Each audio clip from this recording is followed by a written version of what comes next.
The opinions expressed on this program are not necessarily those of the staff or the management or the sponsors. The sponsors of the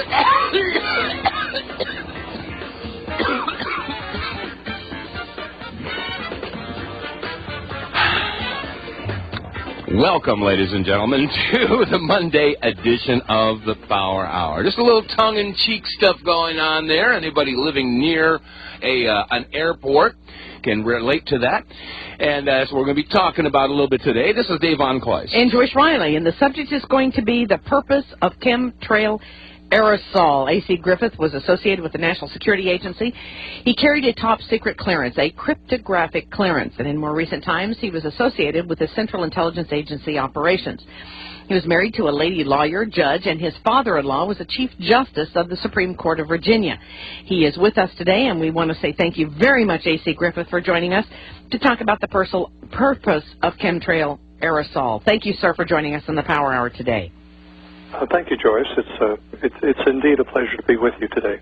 Well, I must tell you, I think the listeners are going to get more today than they probably imagined, given the fact that you have some information that most people do not have access to, and probably information we would just as soon not know. However, knowledge is power, and we thank you for joining us, and I know that you have listened to the Power Hour in the past and have been very supportive of the activities and providing information to the Power Hour.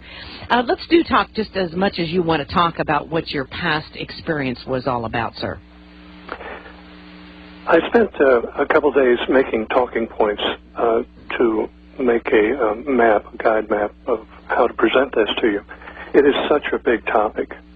It's very difficult to know where to grab it to begin.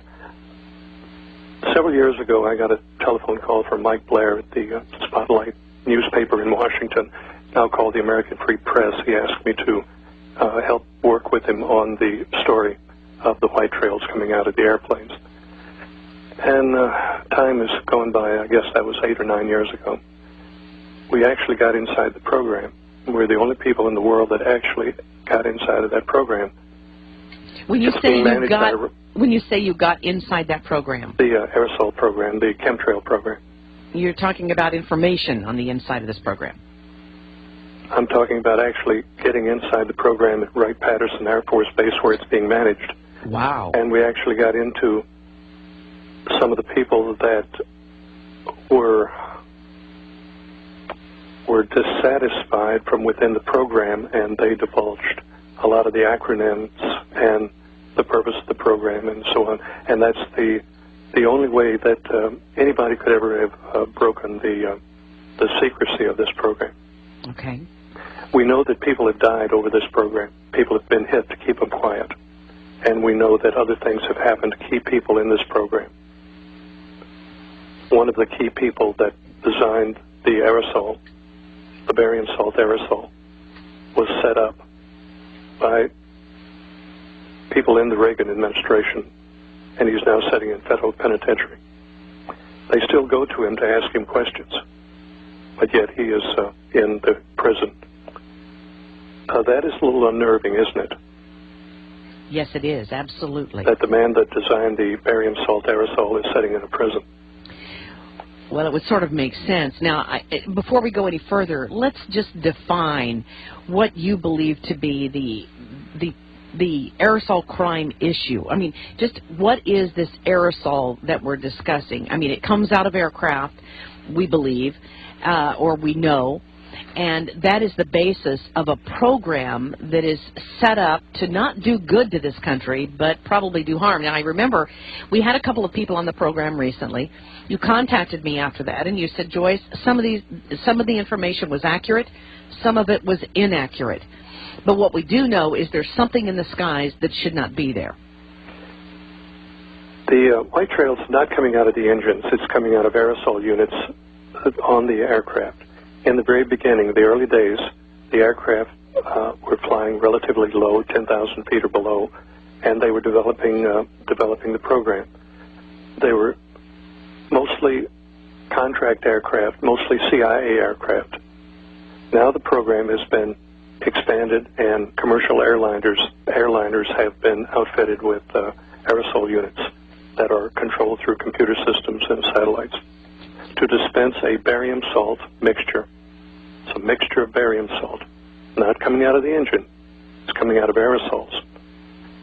And we have checked on information. We do confirm that the name of the project is Project Cloverleaf in the aircraft industry. It is very secretive. It is the most secretive thing I have ever encountered. People have died over this, talking about it. I listened to your broadcast just a few minutes ago. The general was on saying that he is very patriotic and he feels compelled to speak out, and that's exactly the same way I feel. I am very patriotic. I was born before the Second World War. I'm an old guy, and I come from that generation and that mindset. This is my country, and I see my country being dissolved. My country is being destroyed right in front of my eyes, and the people are being hurt, and that's why I consented to be on your radio program today. I know you will remember that you've asked me many times to do this, and I've been very reluctant, but it's time. It's time to speak out and go public with these things. Well, that is correct. I have asked AC to be on this program many, many times, and you do this, I think, with a considerable amount of risk to your own life, do you not? Yes, that's right. So there are people who have lost their lives, people who are now in prison as a result of divulging this information. Now, you were, as you say, very patriotic. You still are very patriotic, and you were doing this out of patriotism, out of love for your country. As I know you are. That's correct. That's correct. You know, Joyce, I'm in Richmond, Virginia, just a few miles from the spot that Patrick Henry stood in 1775. He was talking to Thomas Jefferson, George Washington, George Wythe, and others in St. John's Church. And they were talking about the oppression coming from England at the time. And he was a little put out at them for not deciding a course. And he concluded his speech to them with, "I know not what course others may choose, but as for me, give me liberty or give me death." And I think we're approaching a time like that. Mm-hmm. Don't you? Oh, absolutely. There's no question in my mind. I talked with you about a discussion I had with a military member who admitted to me, well, first of all, he did not believe that there was such a program. However, he was stationed at one of the bases where I knew some of the operations were taking place on this aerosol clouding or aerosol dispersion or whatever you want to call it. And I had him go to the person who we knew was in charge at that base at that time. And he did, in fact, confirm that the person that admitted to some of the information that we're about to talk about here, or that some of the information regarding this program. And he was so disillusioned when I talked with this military officer. He said, "I am leaving the military, Joyce. I did not believe you when you told me about Gulf War illness." And then he said, "I became ill. Then I found out the doxycycline was true. And then now I have found out about this spraying issue." And he said, "I can no longer serve the military." Well, let's talk about this subject of what the aerosol program is and how you were able to obtain this information. First, Joyce, if you will allow me, let me paint a picture, a time picture. At first, you may think it's not related, but you will see that it is related. So if you will indulge me just a minute, let me go back to the Kennedy assassination. Do you remember Jim Garrison in New Orleans, the DA down there, fingered 27 people as being part of the plot to kill the president? Mm-hmm. Carlos Marcello was the major drug dealer in New Orleans, and his people were involved. Now, one of the people associated was a man named Barry Seals. He was a drug dealer and later a CIA operative. The FBI report on Carlos Marcello, the big drug dealer and underworld character, the FBI report said he made his money selling tomatoes and real estate, and that was the FBI evaluation of the #1 drug dealer. Now, remember Barry Seals. Now, fast forward to the Watergate break-in in 1972. Now, I was at the Watergate. The CIA had a rather large international operation there under a corporate name. Then they had other foundations under that and so on. By the way, did you know the Catholic Church built the Watergate complex as a real estate investment?